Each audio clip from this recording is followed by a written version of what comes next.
ഞാനും പങ്കാളിത്ത പെൻഷൻ പദ്ധതിയിൽപ്പെട്ട ഒരു ജീവനക്കാരനാണ്.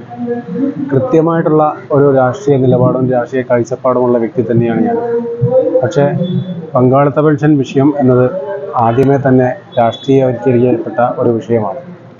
പങ്കാളിത്ത പെൻഷൻ പദ്ധതി നടപ്പിലാക്കുന്ന കാലഘട്ടത്തിൽ പങ്കാളിത്ത പെൻഷൻ നടപ്പിലാക്കാൻ വേണ്ടിയിട്ട് സർക്കാർ സർവീസിലെ ജീവനക്കാർ തന്നെ ബുക്ക്ലെറ്റുകൾ അടിച്ചിറക്കുകയും പങ്കാളിത്ത പെൻഷൻ പദ്ധതിക്കെതിരെയുള്ള സമരത്തെ അടിച്ചമർത്താൻ ശ്രമിക്കുകയും ചെയ്ത സർക്കാർ ജീവനക്കാർ നിലവിലുണ്ട്. അതുപോലെ തന്നെ അന്ന് സമരം ചെയ്തവർ ഭരണത്തിലേറിയപ്പോൾ ആ ഒരു വിഷയത്തെ മറന്നുകൊണ്ട് മറ്റൊരു രാഷ്ട്രീയ നിലപാടെടുക്കുകയും ചെയ്ത ഒരു അവസ്ഥയുമുണ്ട്.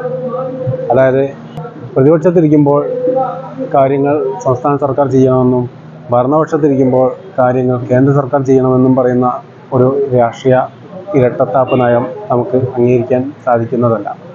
അതുകൊണ്ടാണ് സർക്കാർ സർവീസിലുള്ള പങ്കാളിത്ത പെൻഷൻ പദ്ധതിയിൽ ഉൾപ്പെട്ട് ജീവനക്കാരെ മുഴുവൻ രാഷ്ട്രീയ കക്ഷി ഭേദമന്യേ ഒറ്റക്കെട്ടായി കൂട്ടായി നിർത്താൻ വേണ്ടിയിട്ട് ഒരു സംഘടന വേണമെന്ന് പറയുന്നത്. ഏതെങ്കിലും ഒരു രാഷ്ട്രീയ പാർട്ടിയെ പിന്തുണച്ചുകൊണ്ടോ രാഷ്ട്രീയ പാർട്ടികളെ വെളുപ്പിക്കേണ്ടതോ SNPSCK എന്ന സ്വതന്ത്ര സർവീസ് സംഘടനയുടെ ആവശ്യമില്ല. അവരുടെ ലക്ഷ്യം പങ്കാളിത്ത പെൻഷൻ പദ്ധതി പിൻവലിക്കുക, സ്റ്റാറ്റ്യൂട്ടറി പെൻഷൻ പദ്ധതി പുനഃസ്ഥാപിക്കുക, കേരള സിവിൽ സർവീസിൻ്റെ കാര്യക്ഷമത നിലനിർത്തുക എന്നുള്ളതാണ്. അപ്പോൾ ആ ഒരു ലക്ഷ്യത്തിന് വേണ്ടി പ്രവർത്തിക്കണം എന്നുണ്ടെങ്കിൽ നമ്മുടെ രാഷ്ട്രീയ നിലപാടുകൾ മാറ്റിവെച്ച് സ്വതന്ത്രമായിട്ട് പ്രവർത്തിക്കേണ്ടതുണ്ട്. അത്തരത്തിൽ ഒരു സർവീസ് സംഘടനയാണ് SNPSCK എന്നത്. SNPSCK എന്ന സംഘടനയുടെ ആവശ്യം നിലവിൽ വളരെ പ്രാധാന്യമുള്ളതാണ്.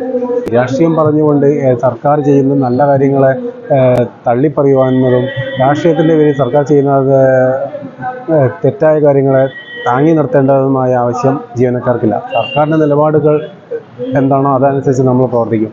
പക്ഷേ ജീവനക്കാർക്കെതിരെ എടുക്കുന്ന നിലപാടുകൾ, ജീവനക്കാരുടെ വേതനവും പെൻഷനുമായും എടുക്കുന്ന നിലപാടുകളിൽ തെറ്റ് വരുമ്പോൾ അതിനെതിരെ പ്രതികരിക്കേണ്ടത് അതിൽ അനുഭവിക്കാൻ വരുന്ന ജീവനക്കാർ തന്നെയാണ്.